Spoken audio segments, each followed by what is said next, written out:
Necesito una ambulancia. Mis tripas se han salido de mi estómago. Esto fue lo que dijo Steven Beard cuando llamó al servicio de emergencias la madrugada del 3 de octubre de 1999. Este hombre, no muy alto, con más de 100 kilos de peso, descansaba en su cama en su lujosa casa de Wesley Hills, en Austin, Texas, cuando un dolor intenso lo sacó del sueño para descubrir con terror que tenía un agujero abierto en la barriga. Estaba solo y a oscuras en su habitación, la casa parecía en calma, así que no podía ni imaginar que le acababan de descerrajar un tiro en el estómago con una escopeta del calibre 20. Steven Beard no sabía que él mismo había metido al enemigo en casa. Es más, tampoco podía imaginar que él lo amaba. Hoy les cuento su historia. Bienvenidos a Elena en el País de los Horrores.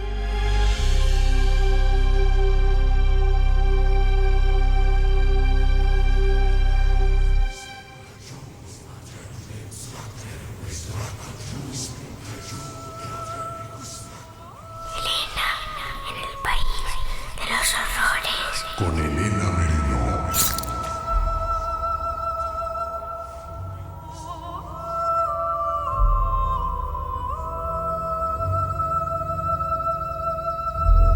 Hola, ¿qué tal están mis queridos secuaces? ¿Se imaginan la situación? ¿Imaginan despertar en mitad de la noche y encontrar parte de sus tripas fuera de su cuerpo? En el momento en el que los paramédicos llegaron a la casa de los Beard, pensaron que Steven se le podía haber abierto una herida de una cirugía reciente, pero mientras lo cargaban en la camilla, uno de ellos descubrió el casquillo de un proyectil de escopeta en el suelo. Más tarde, además, la policía comprobó que el escenario del crimen, es decir, el dormitorio, había sido amañado torpemente para que pareciera un robo. Había muebles tirados por el suelo, había cajones abiertos, pero sin embargo parecía que no faltara nada. Tampoco en el resto de la casa, donde en aquel mismo momento también estaban la esposa de la víctima, Celeste, y una de sus hijas, Cristina, solo que ellas habían permanecido en otra ala de la mansión y parece ser que no habían escuchado nada, ni el disparo, ni los gritos de Steven, ni siquiera la llamada telefónica que los propios servicios de emergencia hicieron a Celeste por petición de su marido después de que él les avisara de su situación. En la sala de espera del hospital, mientras la familia aguardaba angustiada a ser informados de cómo había ido la intervención de Steve, la policía escuchaba por primera vez el nombre de Tracy Tarleton. Las hijas gemelas de Celeste, adoptadas legalmente por su marido, señalaban a esta amiga de su madre como la clara sospechosa. ¿Pero por qué iba a querer una mujer de mediana edad, con trabajo, con buena posición económica y sin ningún interés romántico en la víctima, puesto que era lesbiana, acabar con su vida? Pues vamos a poner en contexto el crimen y para ello vamos a conocer mejor a la víctima y a sus victimarias. Sí, en plural y femenino. Aquí tienen la primera pista.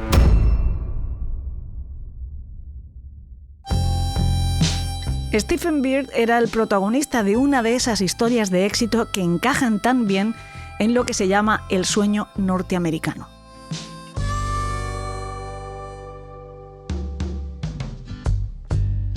Este hombre vino al mundo en 1924, en Dallas, en el seno de una familia tradicional. Estudió, entre otras cosas, publicidad y marketing y durante la Segunda Guerra Mundial se formó además como piloto e ingeniero. Sirvió a bordo de un buque y al terminar la contienda siguió un tiempo formando parte de la Guardia Costera.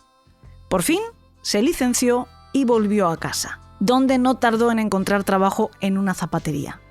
Y fue allí donde conoció a Ellis Adams, una joven modelo con la que tenía tanto en común que se enamoró perdidamente de ella.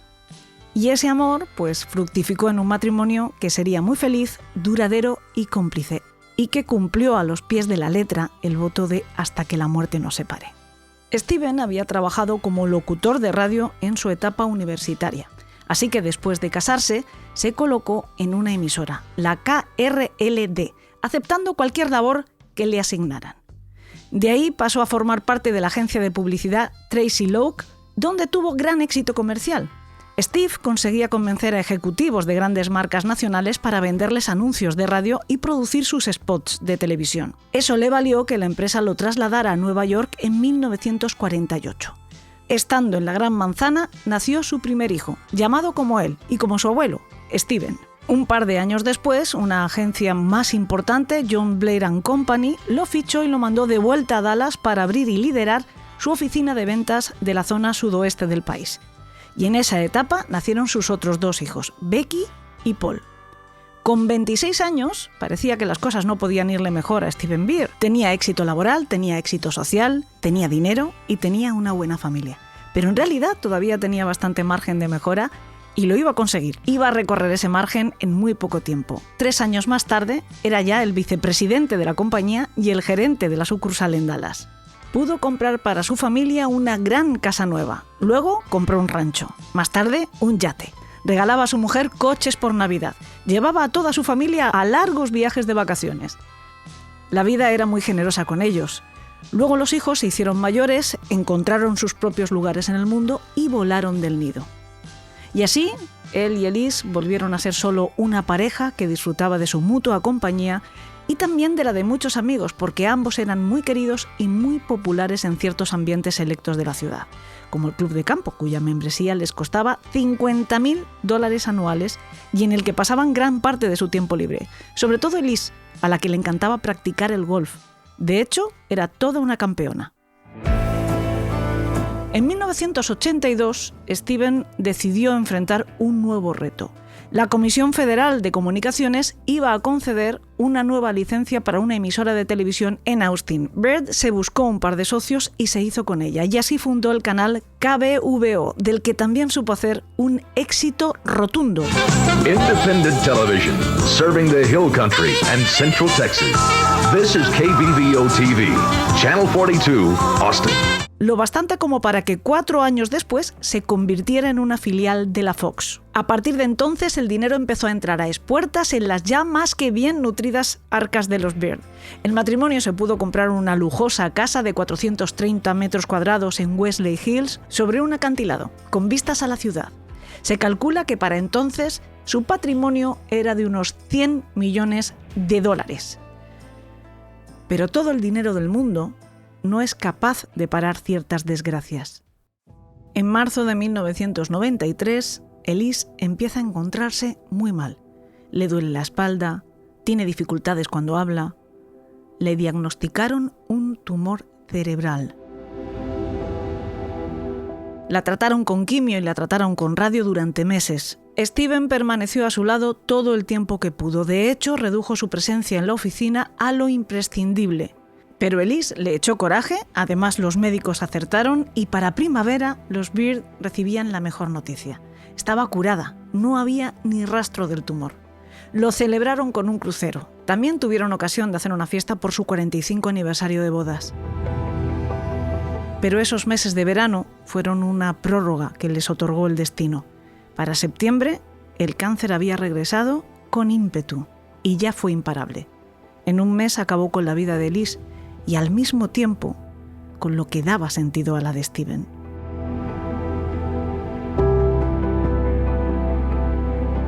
Se encontró perdido solo, después de casi medio siglo acompañado por la misma mujer. Es tiempo más que suficiente para haber olvidado cómo vivir sin ella, en lo emocional, pero también en lo pragmático. Ellos habían formado un matrimonio chapado a la antigua. Él trabajaba fuera de casa y proveía el dinero a la familia. Y ella se había ocupado de todo lo demás, desde decidir las comidas a mantener la ropa limpia.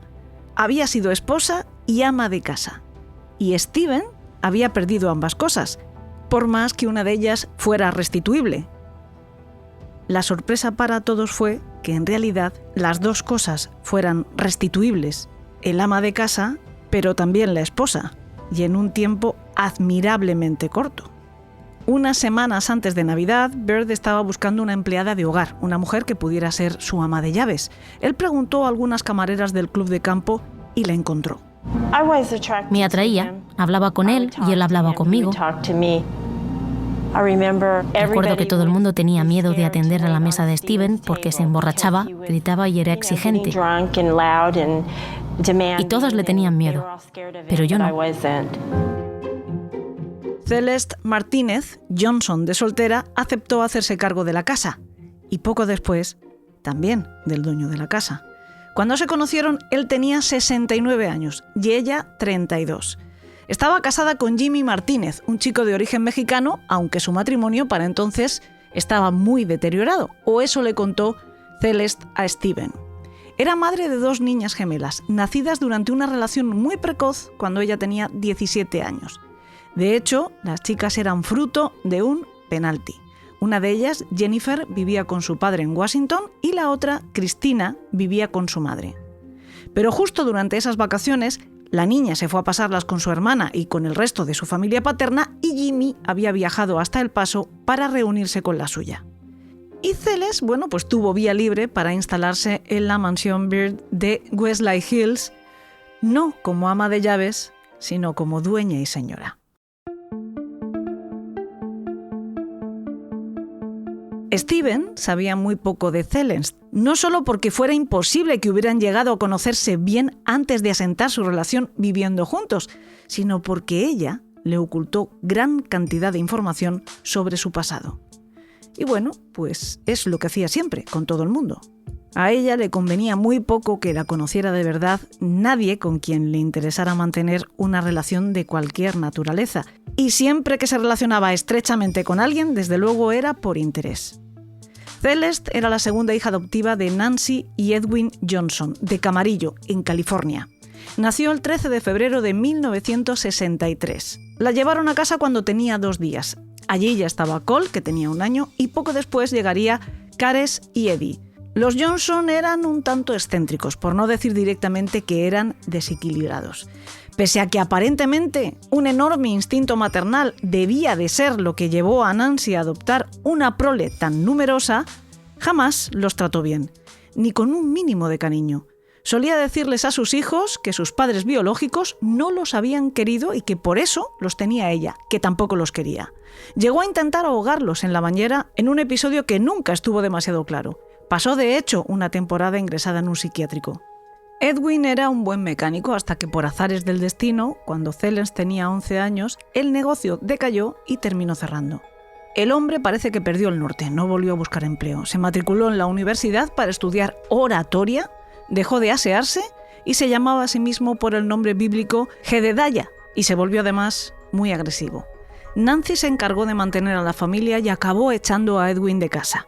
Puede que fuera por ese cambio de situación o porque entró en la adolescencia, pero Celeste también cambió. Y para mal. De ser una niña tranquila, dócil, cariñosa, una niña brillante, pasó a ser una chiquilla enloquecida y violenta, enfadada todo el tiempo. Dirigía su ira sobre todo contra su hermano pequeño, Eddie, con quien no podía compartir ni siquiera un mismo espacio sin que comenzara la Tercera Guerra Mundial. Tanto era así que en más de una ocasión los vecinos tuvieron que llamar a la policía. En una de aquellas se la llevaron y tuvo que comparecer ante un juez que le impuso trabajos comunitarios y terapia.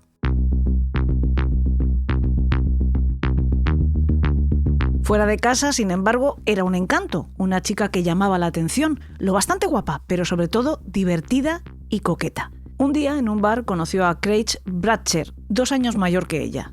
Se hicieron novios, pero de una forma particularmente tóxica. Ella sabía perfectamente cómo hacer saltar los resortes del chico y le gustaba además hacerlo, sin reparar en las consecuencias. Por ejemplo, le dijo a su novio, que tenía la cuerda muy corta, que el dueño de la pizzería en la que trabajaba la estaba acosando. Butcher pretendió darle una lección violenta al tipo y se fue a por él. El resultado fue que el hombre se defendió con un martillo y Craig salió mal parado de la contienda, además de meterse en problemas con la policía. En otra ocasión, en una fiesta, Celeste besó a Jeff, al hermano de Craig, y después se puso a gritar que él la había obligado a hacerlo. También provocó un grave accidente que terminó con una lesión cervical para ella y con el coche de su novio siniestro total.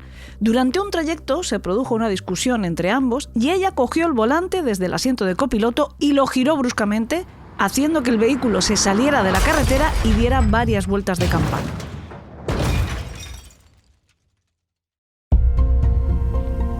Cuando Craig tenía 19 años y Celeste 17, se quedó embarazada. Y pese a las inconsistencias de esta relación, los 2 adolescentes decidieron casarse.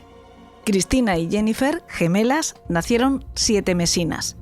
La nueva familia se fue a un apartamento alquilado por muy poco tiempo porque en los siguientes 6 meses se mudarían 7 veces pasando breves periodos de tiempo, además, en casa de parientes o de amigos.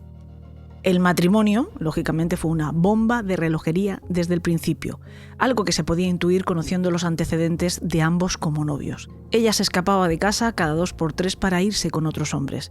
Cuando Craig la confrontaba, Celeste le decía que no lo podía evitar porque tenía demonios dentro, secuelas de que su padre hubiera abusado sexualmente de ella cuando niña.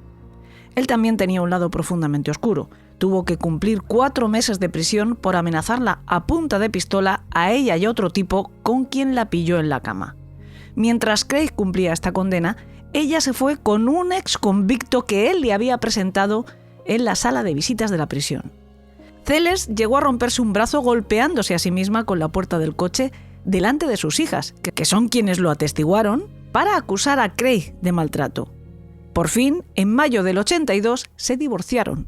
El matrimonio había durado solo 18 meses, aunque ni eso, ni ninguna de las situaciones insostenibles que les he contado valieron para que los dos se alejaran el uno de la otra definitivamente. Siempre volvían al punto de partida.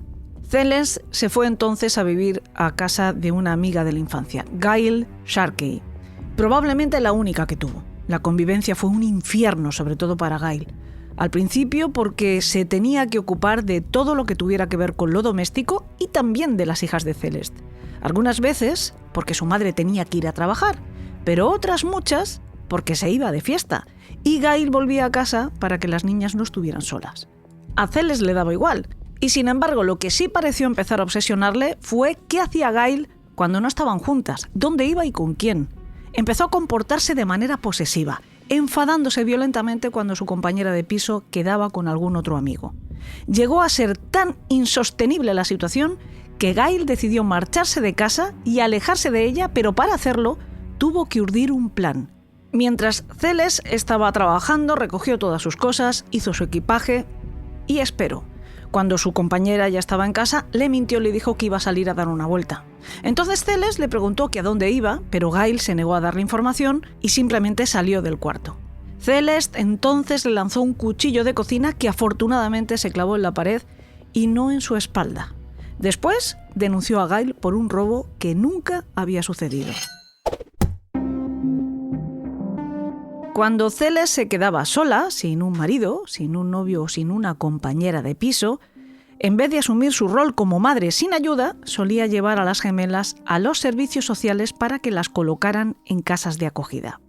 Y una vez encontraba una nueva pareja, o reciclaba a una del pasado, como es el caso de Craig, que durante años fue su comodín, recuperaba su patria potestad. Esto fue lo que ocurrió después del breve periodo que compartió con Gail. Celeste volvió a vivir con su exmarido y también con sus hijas, y a ellos se unió además Edwin, el padre de Celeste.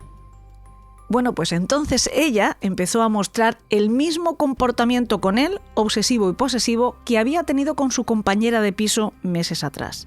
El hombre no podía ir a ninguna parte sin antes darle a su hija toda clase de explicaciones, hasta que a Edwin se le ocurrió pasar una noche fuera sin pedir permiso, y Celeste, en represalia, lo denunció por haber abusado de ella cuando era pequeña, algo que nunca pudo demostrar, pero que sacaba a colación siempre que quería ganarse la piedad de otra persona. Edwin tuvo que pasar una prueba del detector de mentiras para que la policía no presentara cargos contra él. Poco tiempo después, Celeste volvió a abandonar a Craig. El hombre se sintió tan idiota por haberle dado la enésima oportunidad a su exmujer que pensó en quitarse la vida. Su hermano Jeff lo encontró sentado en las escaleras de un hotel, borracho y con una escopeta apuntando a su barbilla. Decidió que la única solución era poner tierra de por medio, ya que era incapaz de resistirse a Celeste.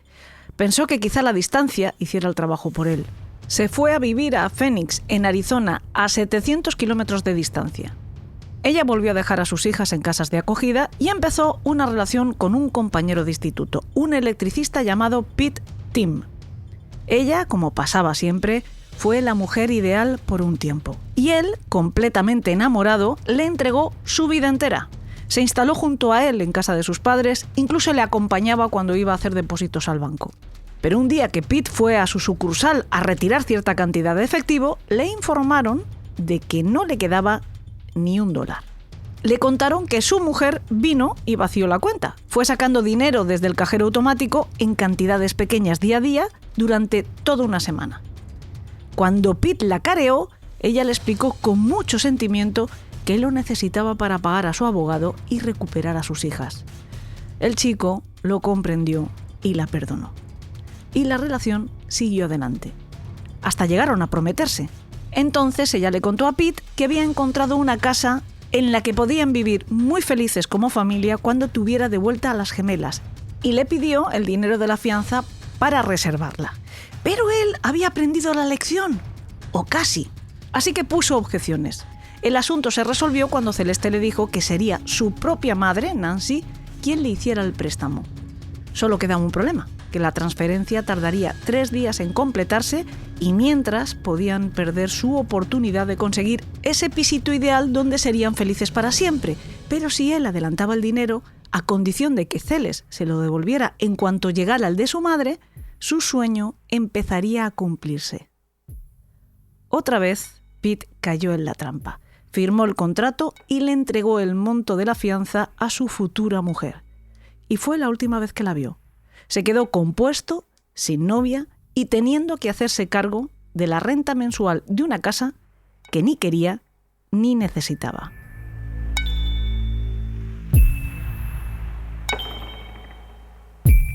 Y bueno, Celeste hizo lo que hacía siempre que se veía sola, llamar a Craig, quien, para sorpresa hasta de sí mismo, que había estado a punto de volarse los sesos para dejar de sufrir por ella, la aceptó y dejó que se instalara junto a las gemelas en su casa de Phoenix.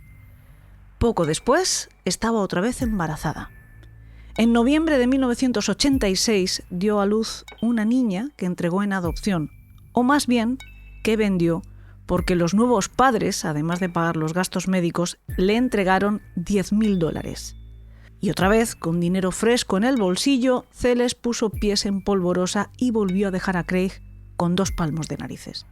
En esta ocasión, su hermano Jeff lo envió a vivir con la madre de ambos a Washington, de nuevo a cientos de kilómetros de distancia de la mujer que era para él droga y veneno al mismo tiempo.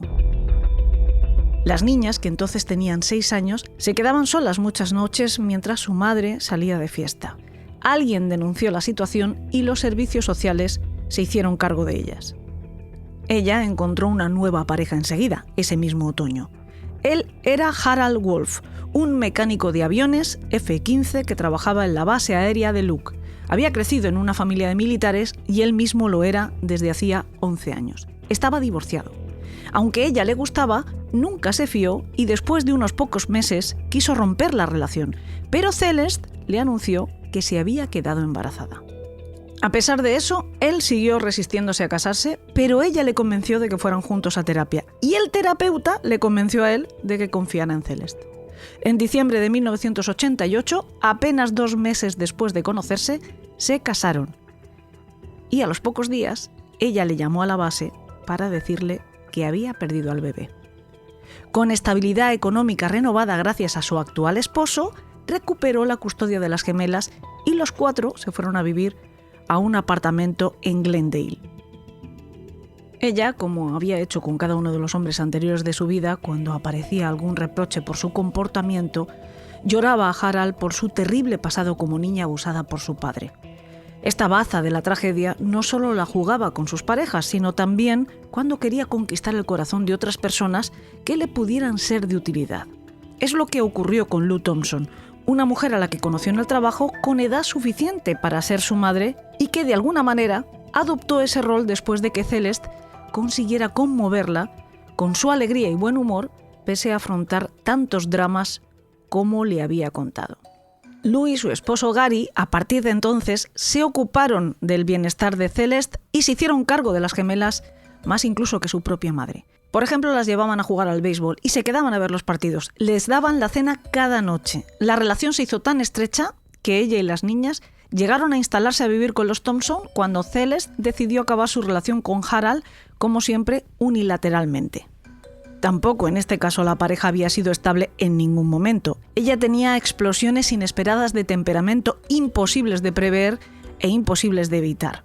En una ocasión, él llegó a casa desde la base y encontró una nota que decía que Celeste había salido para visitar a un amigo. Harald invitó a un par de compañeros a tomar unas cervezas. Una hora más tarde, su mujer estaba de vuelta y hecha una furia al comprobar que no la había echado de menos. Los hombres tuvieron que huir del apartamento para que no les cayera encima la lluvia de botellas que Celeste empezó a lanzarles.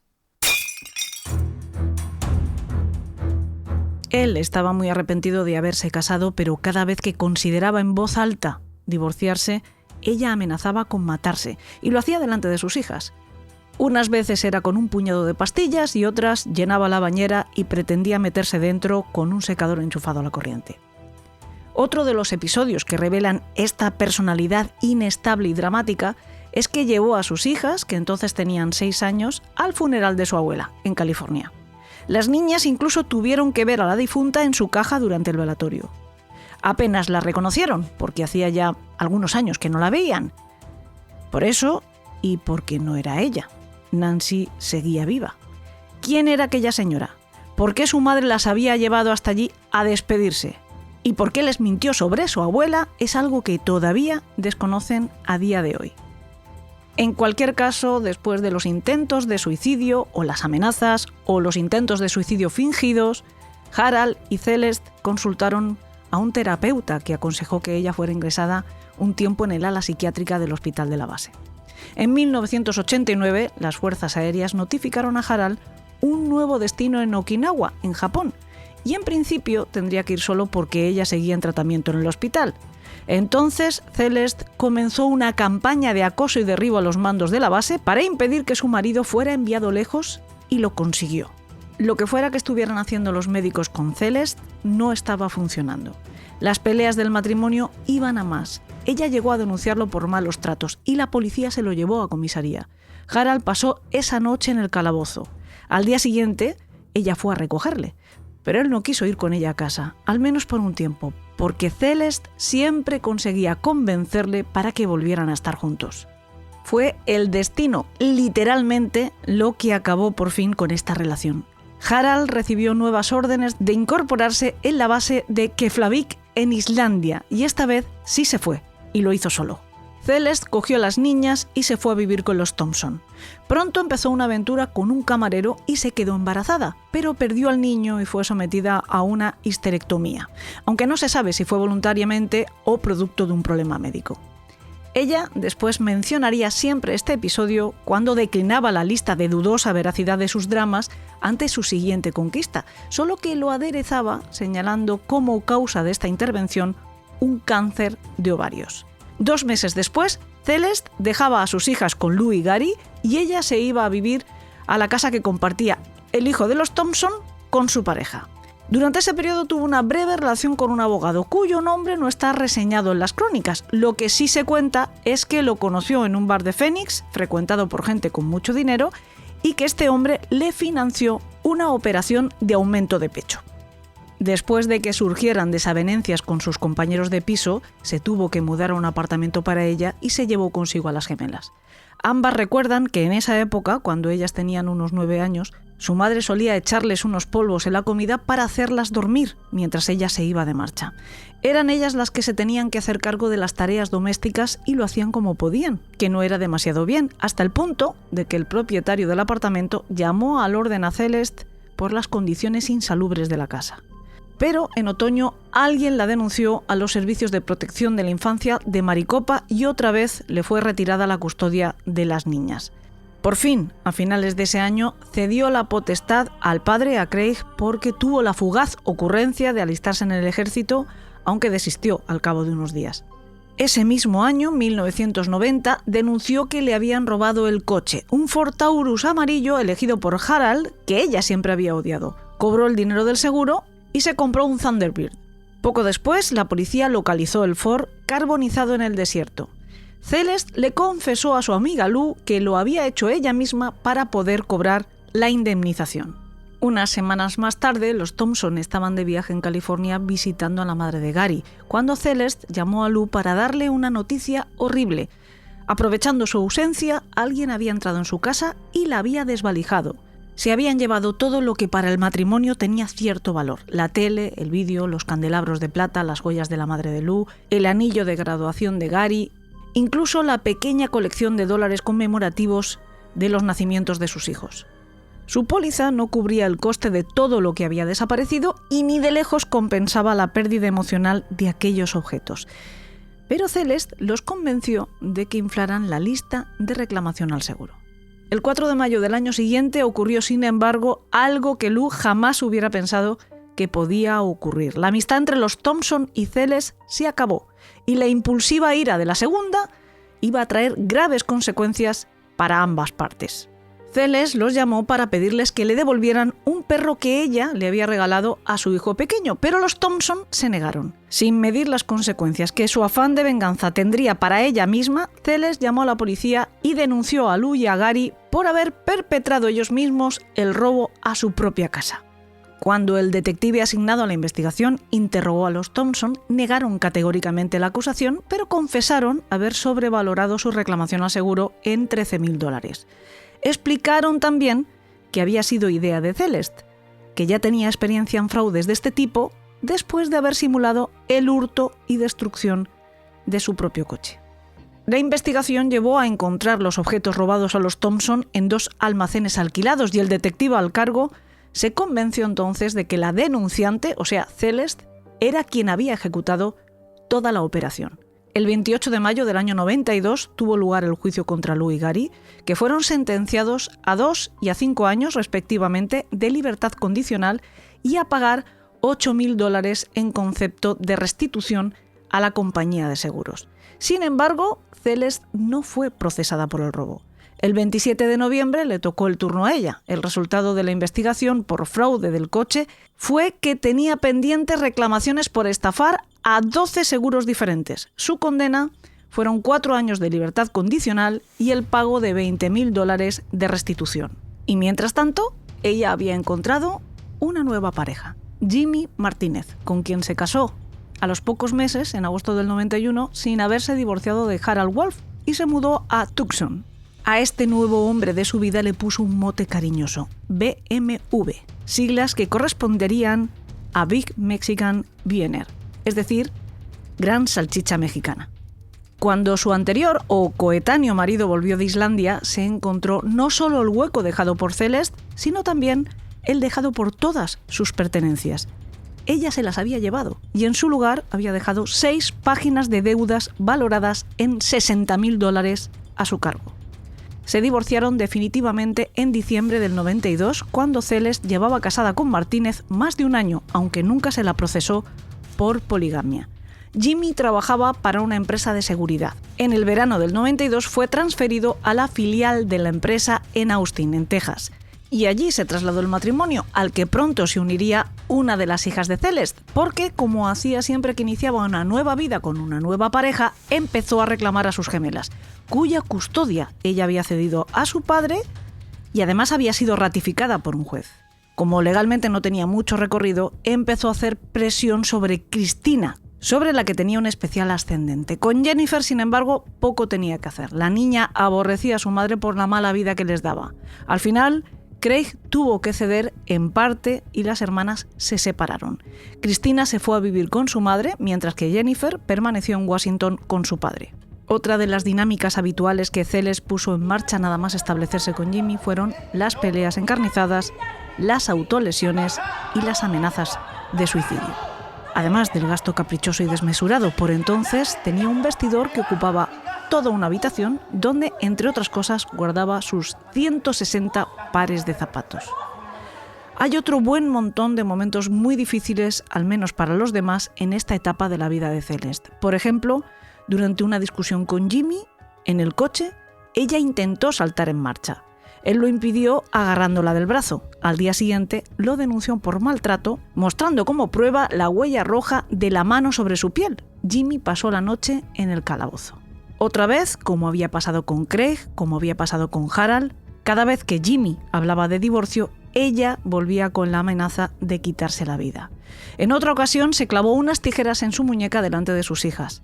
Esto también formaba parte de su estrategia para retener a su lado a las niñas, al menos a Cristina, con quien funcionaba muy bien, porque la pequeña se creía en la obligación de cuidar a su madre e impedir que llegara hasta el final en alguno de sus intentos. Las niñas tenían entonces 11 años. Pero Celeste siempre ofrecía dos caras radicalmente diferentes, fuera y dentro de casa. Ante quienes la conocían superficialmente o ante quienes consideraba que podía sacar tajada, era una chica encantadora, era divertida, era servicial, era inteligente. Todos, también quienes sufrieron por su segunda personalidad imprevisible, impulsiva, iracunda, caprichosa, temeraria, destructiva y autodestructiva, coinciden en que de primeras era simplemente brillante, deslumbrante si quería. Rara vez se resistía a nadie, ya fuera un ligue, ya fuera un amigo o fuera un jefe. Por eso le resultaba bastante fácil encontrar empleo, incluso mintiendo sobre su nivel de estudios en algunas de las solicitudes. En cualquier caso, de lo que más tiempo trabajó fue de camarera.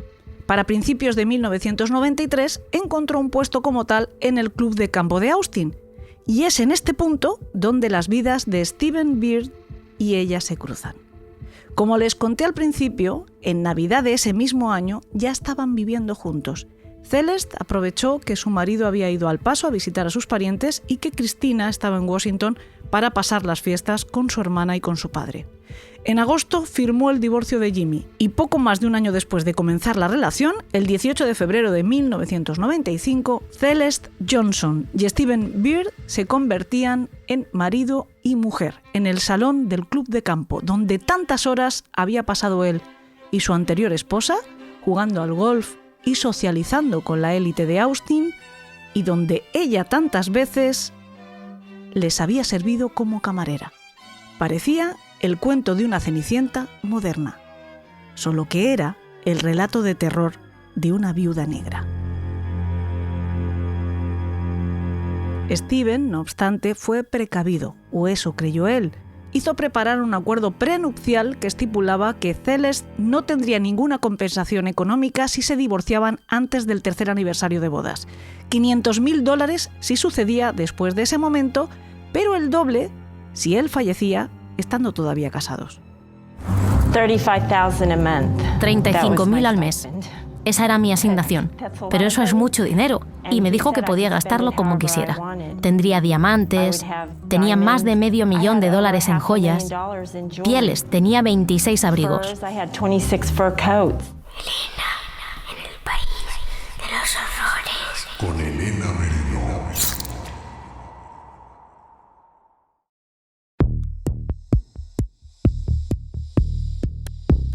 Las dinámicas de siempre comenzaron a partir de entonces, solo que en este caso a Celeste no le gustaba nada de su nuevo marido, salvo el dinero, y le fue complicada la convivencia desde que hubo intimidad entre ambos, de cualquier tipo.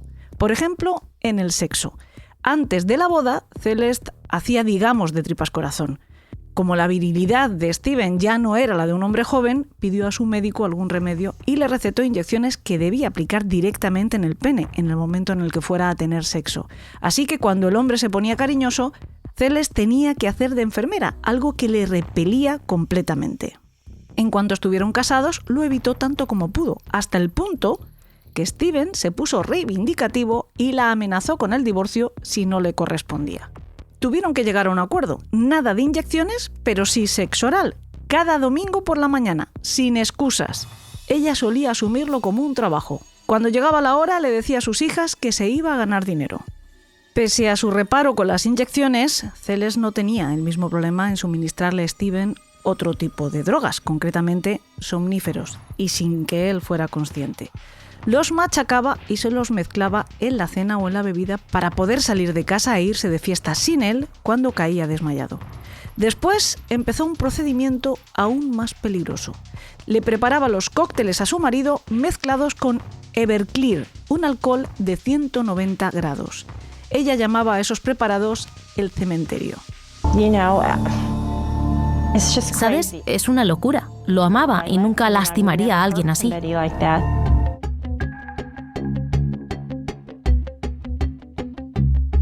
La del sexo no fue la única razón por la que Steven amenazó con el divorcio. Un mes después de la boda, fue a la caja fuerte de su banco y descubrió que la habían vaciado. Habían desaparecido todas las joyas de Liz y las propias y todo lo que tenía valor para él. Llamó al director del banco, quien comprobó que había sido la nueva esposa del señor Beard quien había estado allí las 2 últimas veces. No era por lo tanto difícil concluir que la supuesta ladrona era Celeste. A pesar de que gastaba el dinero que salía de las tarjetas de crédito de Steven con derroche, parece ser que necesitaba más. Esa misma noche, él la echó de casa y esa misma semana contrató a un abogado experto en divorcios. Incluso llegó a cambiar las cerraduras. Ella, entonces, le escribió una emotiva carta llena de medias verdades, muy a su estilo, pidiendo disculpas y prometiendo que iba a cambiar. Para demostrarlo, se ingresó a sí misma en un hospital psiquiátrico donde, por fin, le diagnosticaron trastorno límite de la personalidad. En un primer momento no funcionó. Celeste estuvo ingresada una semana. Le dieron el alta el 25 de junio y 4 días después Bernd solicitó el divorcio. Pero fue quizá solo un instante de lucidez que terminó en nada. Acabó perdonándola otra vez. A él no le importaba, porque estaba disfrutando de la vida. Y si se enfadaba conmigo por gastar demasiado dinero, no le duraba mucho tiempo.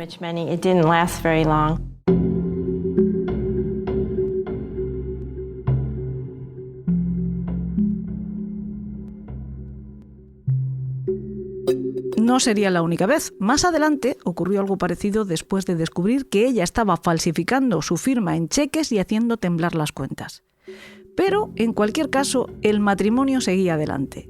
Poco después, ella le convenció para que vendieran la casa y construyeran una nueva para ellos. Según sus cálculos, si Steven moría, la casa de Westlake sería para sus hijos, mientras que si se hacían con una nueva propiedad ahora que estaban casados, sería toda para ella.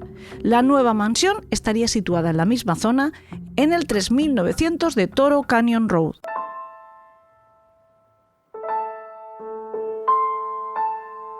Mientras tanto, en Washington sucedió una tragedia. Cuando Christina y Jennifer tenían 15 años, su padre se suicidó. Había roto con su nueva mujer y se sentía destrozado. Las 2 niñas se tuvieron que ir a vivir definitivamente con su madre. La parte buena es que Steven, desde el primer día con Christina y ahora también con Jennifer, se comportó como un padre cariñoso, considerado, atento y protector, como había hecho con sus propios hijos. Desde el principio, él estuvo dispuesto a adoptarlas oficialmente, pero esperaba que fueran ellas quienes se lo pidieran porque también lo desearan. Eso sucedió a finales de 1998. Poco después cumplieron sus 18 años y lo celebraron en familia en el club de campo. Pero Celeste les había organizado una fiesta secreta, aunque solo era secreta para Steven, porque no tenía intención de invitarle. Tal vez porque había cierta incompatibilidad, ya que el que sí estaba invitado y había confirmado su asistencia era Jimmy Martínez, su exmarido, al que ella prefería llamar BMW. Resulta que llevaban liados desde noviembre del año anterior.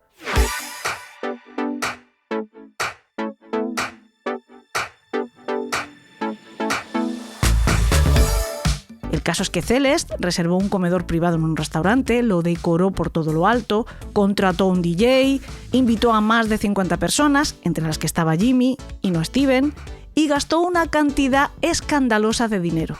De esa forma era muy difícil que la fiesta secreta lo fuera por demasiado tiempo. Los asesores financieros de Bernd le avisaron del agujerito que su esposa había hecho en la cuenta en los 2 últimos meses, incluyendo la factura por la celebración a la que él no había sido invitado, que ascendía a más de $321.000. Cuando Steven la encaró, volvió a aparecer la opción del divorcio, además de por el despilfarro incontinente, porque, de alguna manera, se había enterado de la aventura de su esposa con su exmarido. Ella volvió a amenazar con suicidarse. Días después, Christina la encontró en la cocina apuntándose a la cabeza con una pistola. Llamó a emergencias y enviaron una ambulancia que se llevó a Celeste a St. David's Pavilion, una unidad psiquiátrica para cuidados de pacientes en estado crítico. Y allí fue donde conoció a Tracy Tarleton. Esta mujer había nacido en mayo de 1957, en el seno de una familia de clase media alta. Vivían en Ridley, una elegante urbanización en Fort Worth con campo de golf y club para socios. La familia la componían 2 hijos varones de 8 y 10 años Ella, que era la pequeña y la única niña, el padre, Kenneth, un abogado exitoso especializado en derecho tributario internacional, y la madre, Mickey, una mujer cuyo pasatiempo era socializar, jugar a las cartas y beber alcohol. Era en ciertos aspectos bastante parecida a Celeste, de hecho no estaba diagnosticada con un trastorno límite de la personalidad, pero sí bipolar, y en otros aspectos era aún peor. Mickey abusaba sexualmente de Tracy y física y psicológicamente de toda la familia. Tracy se sentía, además, en cierto modo, abandonada por su padre. Cuando su madre se ponía violenta con él o con los niños, Kenneth simplemente se escondía en su estudio hasta que pasaba la tormenta. Tracy aprendió a hacer algo similar, se refugiaba en su habitación y metía la cabeza en los libros. Los primeros años de su vida, al menos, contó con el cariño de Kenneth, pero él dejó de abrazarla desde que cumplió los 10 años y su mujer lo acusó de incesto. Tampoco entonces se enfrentó a ella. Tracy creció sin encajar, no encontraba nada en común con las otras chicas de su edad. Ella pensaba que se estaba automenospreciando, repitiéndose a sí misma los insultos que recibía de su madre como si fueran verdades absolutas. Solo era feliz en el campo. Algunas veces iba con su padre y sus hermanos a cazar al desierto de Texas. El padre le enseñó a disparar y le regaló una escopeta Franchi del calibre 20 que grabó con su nombre en la culata, uno de sus objetos más apreciados a lo largo de toda su vida, con la que practicaba, también de adulta, tiro al plato porque, pese a haber disparado a ardillas y conejos en su infancia, no le gustaba matar. De hecho, siendo todavía muy joven, se hizo una devota de los animales. Siempre tuvo muchas mascotas, perros y gatos sobre todo, y se desvivía por ellos. Fue en su primer año de universidad cuando muchas de las dudas sobre sí misma se disiparon por fin. Se marchó a estudiar a Austin y allí conoció a una peluquera lesbiana que fue capaz de leer en su interior antes que ella misma. Un día la invitó a pasar la tarde con sus amigas, que eran todas gays. Las conoció y comprendió que ella también lo era. Salir del armario le pasó factura, la expulsaron de su hermandad y muchas personas de su círculo de amigos adinerados dejaron de hablarle. Aún así, ella se sintió satisfecha de asumir por fin quién era.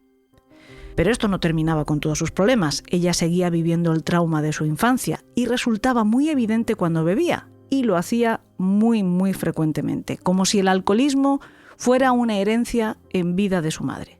Tracy no era una borracha graciosa ni torpe, sino violenta y muy desagradable. En los siguientes años tuvo muchos accidentes de coche y se metió en muchas peleas.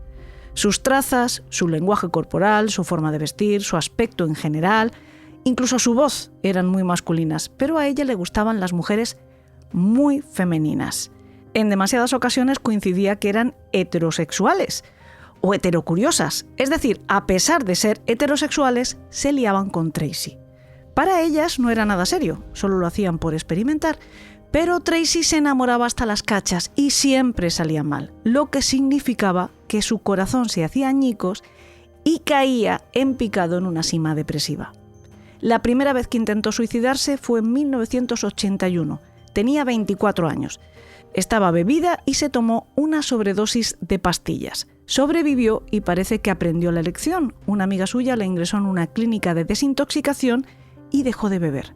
Volvió a la universidad, se graduó en biología, encontró trabajo para el Servicio de Vida Salvaje y Pesca de los Estados Unidos y llevó una vida sana. En 1989 volvió a Austin para trabajar en la Bat Conservation International, una empresa dedicada a la restauración de hábitats naturales, hasta 1995, cuando empezó a trabajar como gerente en la librería Book People.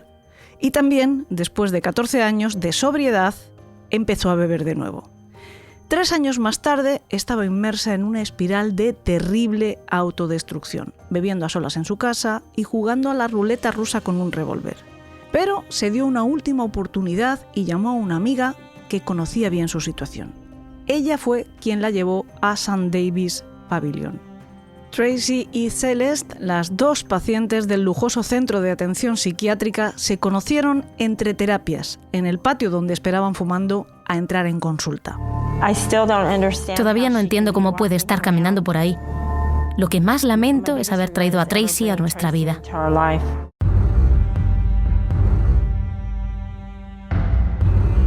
Tracy siempre ha asegurado que la atracción fue mutua desde el primer momento. Es más, que fue Celeste quien inició el cortejo.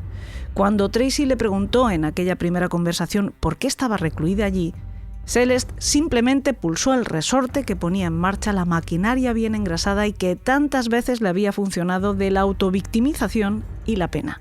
Le contó a su nueva amiga que había amenazado con suicidarse porque estaba en un matrimonio abusivo y autoritario, del que no había salido porque su marido, además de dinero, tenía poder, y que le había advertido que nunca la dejaría ir. Obvio, por supuesto, que él había pedido el divorcio en varias ocasiones ya y que ella solía solucionarlo con un intento de suicidio controlado. También le contó a Tracy que cuando se casó con un anciano asmático con sobrepeso e hipertensión, jamás imaginó que iba a durar tanto con vida. Tracy se sintió profundamente conectada a Celeste después de escucharla contar en las sesiones de terapia que había sido abusada por su padre. Allí, la mujer de Stephen Beard añadió nuevos capítulos a la pesadilla de su infancia y adolescencia, culpando también a su hermano mayor de abusos y a Craig de violación. Nada de lo que constara, ni una sola evidencia, ni una sola denuncia, pero en St. David's Pavilion tampoco buscaban hacer justicia, sino sanar. Cuanto más tiempo pasaban en la clínica, más inseparables se hacían, hasta un día en que Celeste siguió a Tracy a su habitación y cuando cerró la puerta, la besó en los labios. La intimidad fue creciendo entre ambas en todos los aspectos. Las dos mujeres compartían besos, caricias, sentimientos y secretos.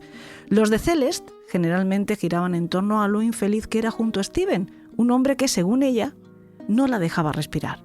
Constantemente sugería que el suicidio era la única manera que tendría de escapar. La coincidencia de ambas en St. David's duró 2 semanas. Después de ese periodo, Tracy fue recluida en otro centro en Kansas para terminar su recuperación. Cuando se despidieron, Celeste le prometió que iba a intentar que Steven la enviara allí también. Pero sin embargo, cuando obtuvo el alta, regresó a casa y siguió consultando a su médico ambulatoriamente, aunque no tardaría en volver a ser ingresada tras otro intento de suicidio con pastillas del que otra vez fue testigo su hija Cristina. Durante el periodo ambulatorio, su psiquiatra amplió el diagnóstico de Celeste, quien, para él, además de trastorno límite de la personalidad, sufría histrionismo y narcisismo. Después de un breve segundo internamiento, consiguió que todos a su alrededor, médicos y familia, estuvieran de acuerdo con ella en que necesitaba un ingreso de larga duración en una clínica especializada. St. David's no era una opción porque era solo para pacientes en estado crítico, y ya no era el caso. El objetivo de Celeste era volver a estar bajo el mismo techo que Tracy. Después de descartar varias opciones, el lugar elegido por ambas mujeres fue Timberlaw, como quien escoge un destino para sus vacaciones o para vivir un romance. Tracy también traía su diagnóstico consigo: trastorno por estrés postraumático y bipolaridad. En la nueva clínica, Tracy y Celeste se las apañaron para ser compañeras de cuarto y así dar rienda suelta al amor, o supuesto amor que había nacido entre ambas, a pesar de que estaba estrictamente prohibido según las normas de la institución. Y sin embargo, las descubrieron en situaciones cariñosas más de una vez. Cuando volvieron a sus vidas reales, a sus vidas fuera del sanatorio, retomaron sus rutinas, pero también mantuvieron su relación. Tracy regresó al trabajo en la librería y Celeste al absoluto hedonismo de una rica despilfarradora y a mantener las apariencias en sociedad con su marido. Luego, por las noches, lo drogaba durante la cena y cuando quedaba inconsciente, se escapaba de casa y se reunía con alguno de sus amantes, porque estaba compaginando su affair con Tracy con sus encuentros con Jimmy BMW. Eso sí, mientras era discreta con el segundo, con la primera casi se diría que era exhibicionista.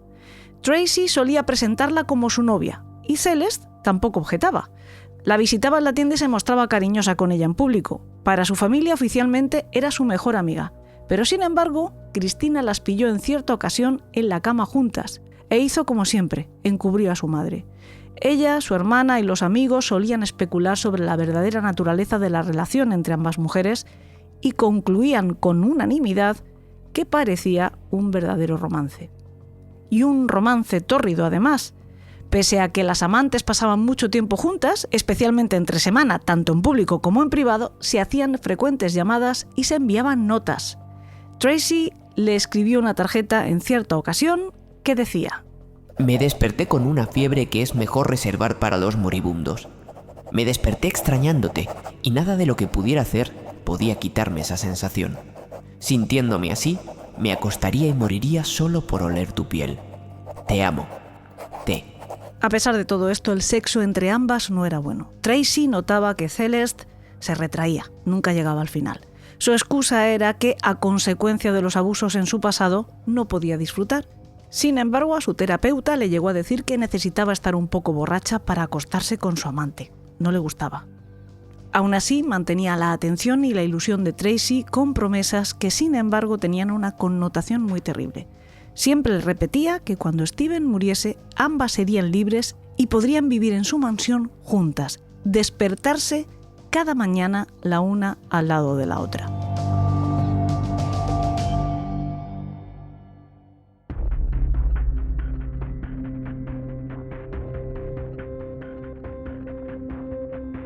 En casa las cosas seguían de mal en peor. En las peleas constantes con Steven, una y otra vez él sacaba a colación la carta del divorcio. Más allá del absoluto caos que Celeste era capaz de sembrar y del derroche obsceno de su dinero, él le reprochaba que casi nunca estaban juntos, que él se había casado con ella para tener compañía y pasaba los días solo. Ella lo apaciguaba volviendo a terapia o pidiéndole que le acompañara a alguna de sus sesiones. Lo convencía jurándole su amor, haciendo acto de contrición y asegurándole sus propósitos de enmienda. Luego, cualquier otra mañana, cuando él estaba ausente de casa, ella amanecía destruida e incapaz de levantarse de la cama. Cristina llamaba inmediatamente a Tracy, que lo dejaba todo para ir al rescate. Entonces le volvía a repetir que iba a suicidarse por no pasar ni un día más al lado de ese hombre.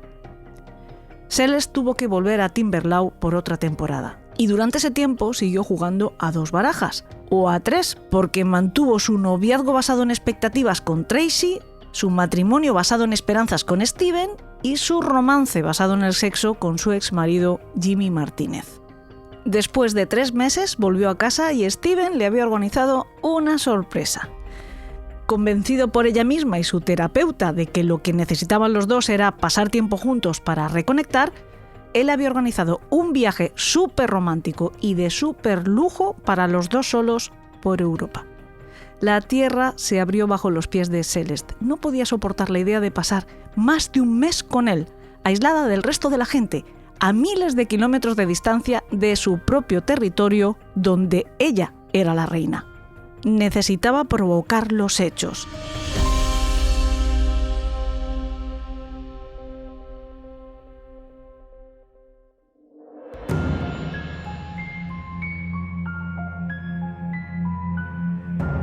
Antes de su viaje por Europa, iba a llevar a las gemelas a Australia a celebrar su graduación. Le entregó a Tracy un libro sobre venenos donde aparecía una receta de cómo cultivar bacterias de botulismo. Le dijo que la preparara mientras ella estaba fuera y que a su vuelta se la administrarían a Steven. Básicamente tenía que mezclar maíz, carne cruda, tierra y agua en un frasco hermético y dejarlo pudrir al sol. Una vez terminado el proceso, desecarlo y convertirlo en polvo. A la vuelta de sus vacaciones, Celeste probó la efectividad del experimento echándole la sustancia como aderezo a los perritos calientes de su marido, que ni se inmutó. Celeste empezó a desesperarse y a volverse más temeraria. Una noche invitó a su chica a cenar hamburguesas en casa, con Steven y las gemelas. Para sorpresa de Tracy, Steven la recibió cordialmente. El hombre en realidad era ajeno a los rumores a gritos por toda la ciudad de que su mujer tenía una relación lésbica con su mejor amiga. Él preparó la carne en la barbacoa, cenaron en el jardín y a una hora prudencial se retiró al interior de la casa. Las dos mujeres se dieron un baño en la piscina y sin el más mínimo pudor empezaron a besarse delante de Cristina. La chica se sintió incómoda y molesta. Entró y delató por primera vez a su madre. Le dijo a Steven que no podía creer que Tracy la estuviera besando. Steven volvió a salir y con buenas maneras dijo que pensaba que era tarde y que era hora ya de que su invitada volviera a casa. Tracy no se movió. Entonces el tono del hombre se volvió algo más severo y le dijo: «Debes irte ahora». En cuanto se quedó a solas con su mujer, le preguntó abiertamente si era lesbiana. Y no era la primera vez que se lo cuestionaba, y ella, como en esas otras ocasiones, se lo negó categóricamente. Semanas más tarde, Celeste volvió a echar somníferos en la cena de Steven. Él cayó inconsciente, entonces llamó a Tracy para que la ayudara. La mujer llegó y se encontró a Steven desmayado en el suelo de la cocina. Celeste le puso una toalla alrededor del cuello y una bolsa de plástico alrededor de la cabeza. Le explicó a Tracy que de esa manera no quedarían marcas que dieran pistas sobre la forma en la que había muerto. Después le dio las asas de la bolsa a su amante para que ella las sostuviera, pero pudo hacerlo solo un instante. Enseguida liberó a Steven diciendo que no podía matarlo. Llamaron a emergencias.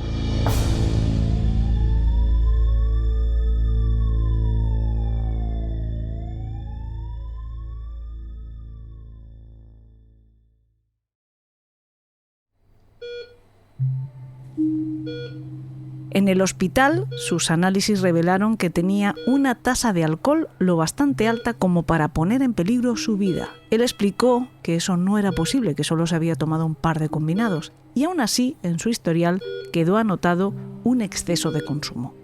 Le dieron el alta, pero al día siguiente se repitió el episodio. Los médicos hicieron un estudio más completo sobre su salud, y aunque era un hombre mayor con bastantes achaques, ninguno explicaba aquellos colapsos. La solución final al problema de Celeste surgió de forma espontánea.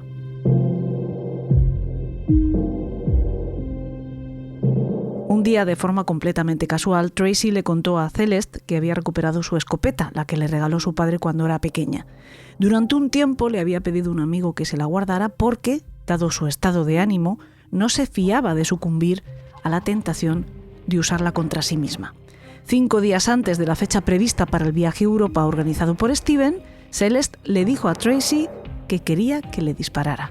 Volvió a repetirle los mismos cuentos de terror que le había dicho tantas veces. No puedo irme con él, no lo aguantaré, si me voy no volveré, él no va a dejar que me aleje, si lo hago me perseguirá, pero si me quedo se va a asegurar de que no sobreviva. Tracy sintió pavor de perderla y se comprometió. Lo haré, lo haré, lo haré.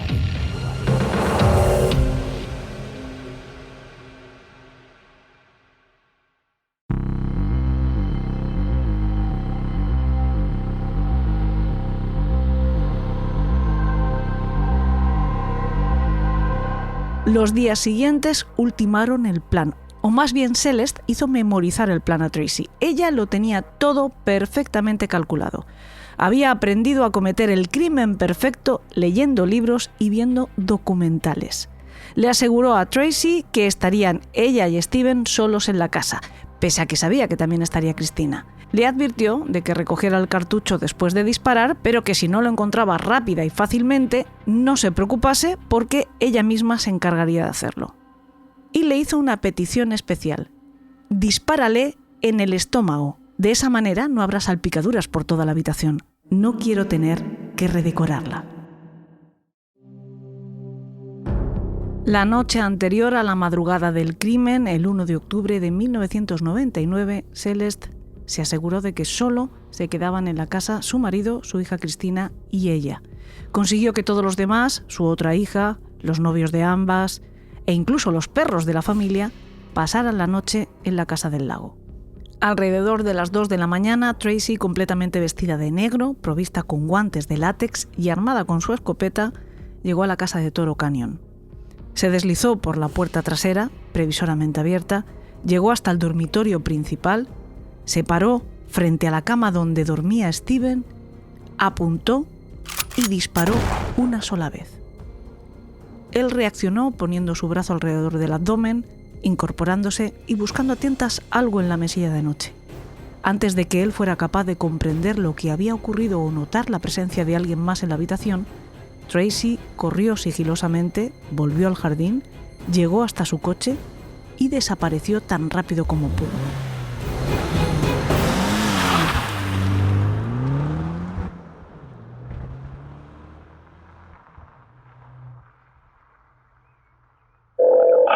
Ambulancia, ¿dónde se encuentra la emergencia? ¿Hola? Deprisa, mis tripas acaban de saltar de mi estómago. ¿Cómo lo hicieron? Salieron volando, sí, salieron volando de mi estómago. Ok, señor, ¿cómo? Tengo un dolor horrible. ¿Cómo sucedió eso? No hay nada. Me he despertado, me acabo de despertar. Ok, ¿está usted solo ahí? Mi esposa está en algún lugar de la casa. No puedo encontrarla.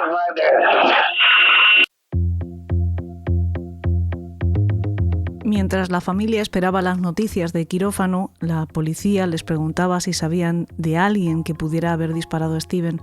Todos, menos Celeste, señalaron a su amiga especial, The Crazy Tracy, la llamaron. De vuelta en comisaría, los detectives hicieron una comprobación en la base de datos sobre Tracy Tarleton y encontraron una información muy interesante. La mujer tenía permiso de armas y constaba la posesión de una escopeta del calibre 20, el mismo del casquillo hallado en el dormitorio de la víctima. Sobre las 3:30 de la tarde le hicieron una visita. Ella reconoció que había tenido una aventura con Celeste mientras ambas habían estado internadas en el psiquiátrico, pero que no había significado nada para ninguna de las dos, que en la actualidad no eran más que amigas. Le preguntaron por el arma y ella se vio obligada a mostrársela. Olía a limpiador. Aún así, la requisaron para las pruebas de balística. 5 días después tenían los resultados. Un match perfecto. A Tracy la arrestaron bajo los cargos de agresión agravada y lesiones a ancianos, y no por asesinato, porque Steven, con una fortaleza sorprendente, había logrado sobrevivir, o lo consiguió durante las 16 semanas en las que permaneció hospitalizado. En ese tiempo fue operado hasta 7 veces, incluyendo una traqueotomía. Cuando le dieron el alta, fue a pesar de que existía un alto riesgo de infección y que necesitaba una atención médica profesional constante el tiempo que todavía requería su recuperación. Pero Celeste se negó a contratar a nadie e insistió en que se iba a encargar ella misma de los cuidados. El 18 de enero, Steven estaba de vuelta en su casa para seguir con su convalecencia. Tracy, desde prisión preventiva, le suplicó a Celeste que no hiciera nada que perjudicara el estado de salud de Steven, porque si moría, su situación también se iba a agravar y sus cargos pasarían a ser por asesinato. Las dos mujeres mantenían el contacto. Es más, Celeste le mandaba mensajes de amor y regalos, entre otros un anillo de compromiso para no perder la lealtad de Tracy y asegurarse de que no iba a delatarla. Desgraciadamente, solo 4 días después de que volviera a casa, el 21 de enero de 2000, sobre las 3:15 de la tarde, Steven Beer murió.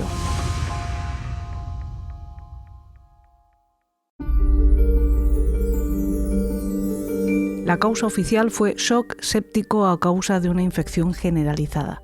Sin embargo, la autopsia certificó que había muerto a consecuencia de una embolia pulmonar debida a los meses de inactividad, una complicación por un disparo recibido, por lo que la causa de la muerte fue homicidio. El 16 de febrero el gran jurado añadió el asesinato a los cargos contra Tracy y le impuso una fianza de $500,000. Aún así, siguió callada con respecto a la implicación de Celeste en la conspiración.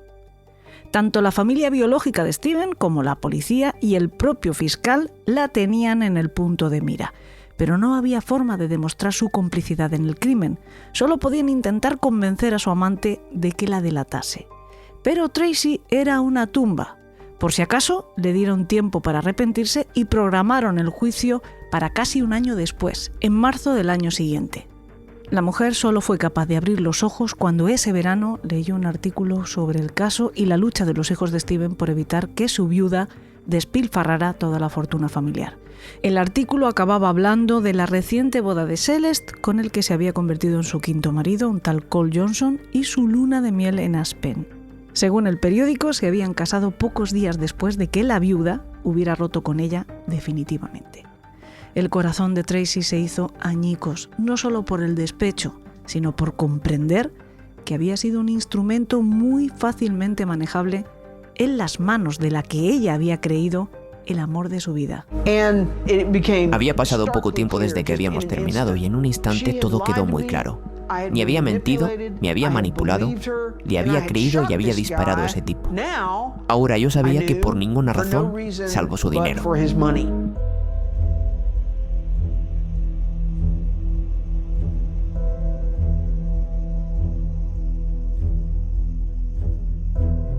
3 días antes de que llegara la fecha de su juicio, cantó como un jilguero. Estaba dispuesta a hacerlo a cambio de nada, pero sus abogados le consiguieron una reducción de condena a solo 20 años por ser el brazo ejecutor del crimen. Quedó en libertad condicional en 2011 y se mudó a San Antonio. En 2021 cumplió definitivamente su deuda con la justicia. En cuanto a Celeste, fue detenida el 29 de marzo de 2002 y poco menos de un año después tendría lugar el juicio. Ella trató de negar lo que era más evidente, su relación física con Tracy y el desprecio por la vida de su marido, pero no convenció a nadie por la abrumadora cantidad de pruebas y testimonios que se presentaron en su contra, incluidos los de sus propias hijas. Te dejó entrar en su casa, te quiso, te honró, te obedeció y tú le asesinaste. Eres culpable.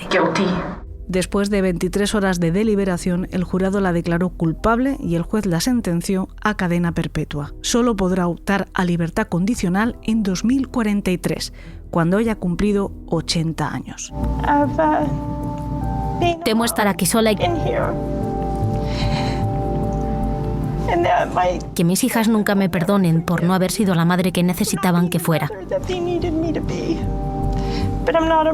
Pero no soy una asesina.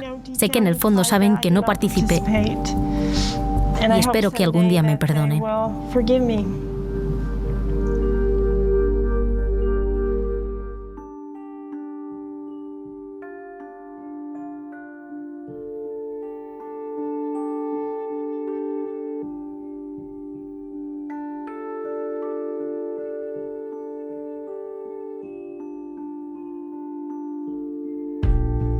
Pese a lo que le acaban de oír decir, ella sigue manifestando su inocencia e insinúa, y como en todo hay quien la cree, que lo ocurrido, es decir, el asesinato y el conseguir que ella esté en la cárcel de por vida, es un complot urdido por las gemelas para quedarse con el dinero de su padre adoptivo. Clara Schwartz es otra asesina inductora completamente diferente a Celeste Byrd, pero protagonista de un caso igual o más sorprendente que el que les he contado hoy. Voy a hablarles de ella, pero será la semana que viene. Hasta entonces, muchas gracias por su atención y al equipo de Yes We Cast por la edición de todos nuestros capítulos. Les deseo que tengan dulces sueños.